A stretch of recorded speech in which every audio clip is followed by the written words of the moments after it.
Hello বন্ধুরা, আজকে একটি মাছ চাষের গুরুত্বপূর্ণ টপিক নিয়ে আলোচনা করতে এলাম।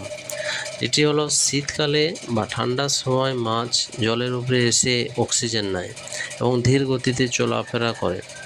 যদিও অনেক মাছ চাষি বিষয়টি সম্পর্কে অবগত, তবে একটা কথা সত্য যে প্রত্যেক চাষ বা কালচারে একটা সঠিক জ্ঞান বা সম্পূর্ণ নলেজ না থাকলে কখনোই সফল হওয়া যায় না।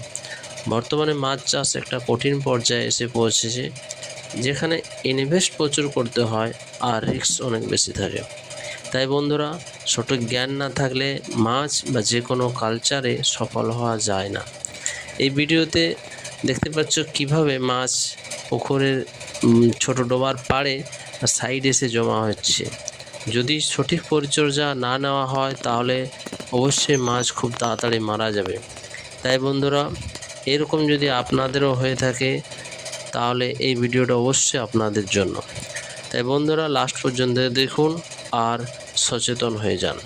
তবে প্রতিকার করতে হলে অবশ্যই এটা জানতে হবে কি কারণে এটা হচ্ছে বা কোন কোন বিষয়গুলি অবশ্যই এর জন্য দায়ী।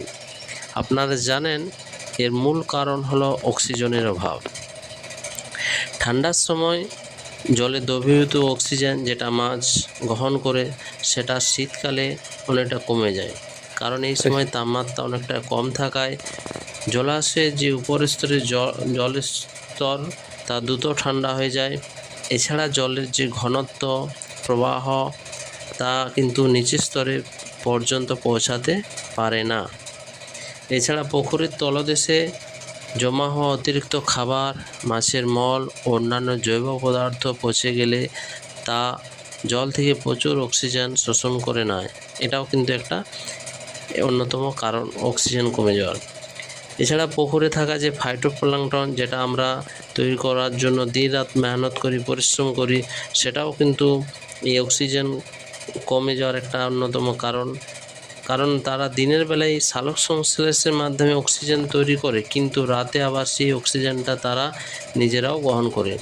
শীতকালে যদি প্ল্যাঙ্কটনের পরিমাণ বেড়ে যায় তবে রাতে জলের অক্সিজেনের মারাত্মক ঘাটতি হতে পারে। এটাও কিন্তু অবশ্যই খেয়াল রাখতে হবে। আরেকটি বিষয় না বললেই নয় বন্ধুরা, সেটা হলো ঘনত্ব। অধিক ঘনত্ব একদিকে যেমন মাছের বৃদ্ধিকে ব্যাহত করে, তেমনি প্রচুর পরিমাণে অক্সিজেনের শর্টেজ ঘটায়। আর এটি বোঝা যায় যখন মাছ জলের উপরে ভেসে ওঠে এবং মুখ হা করে বাতাস থেকে শ্বাস নেওয়ার চেষ্টা করে, তখন বোঝা যায় জলের অক্সিজেনের পরিমাণ কমে গেছে। বন্ধুরা, মাছ চাষের সাথে যুক্ত থাকতে হলে অবশ্যই আপনাকে মাছের প্রত্যেক মুভমেন্টকে বুঝতে হবে।